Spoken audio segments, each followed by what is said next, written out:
میں اسلام کو بچا کے سجدہ آخر میں جا رہا ہوں.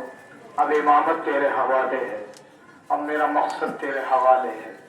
علی اکبر کی اذان سے صبح عاشور جنگ کا آغاز ہوتا ہے اور حسین کے سجدے پر کربلا سمٹ جاتی ہے. جتنی ذمہ داریاں حضرت حسین کے کاندھے پر تھی وہ ساری ذمہ داریاں منقلب ہو کے زینب کے کاندھوں پہ آ جاتی ہیں. کمزور نحیف کاندھے ہیں مگر وزن بہت زیادہ اٹھانا ہے، اور وہ بھی وزن ایسا کہ جلتے ہوئے خیمے سے کہ امام کو بچا کے لانا.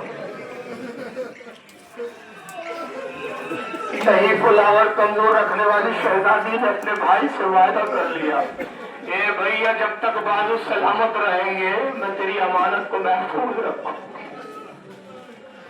عزیزو، جب شام غریبہ کا منظر ذہنوں میں آتا ہے، جب 11 محرم کا یہ شب کا وقت ہوتا ہے تو زینب کبریٰ کی محنتیں نظروں کے سامنے سے گزرتی ہے.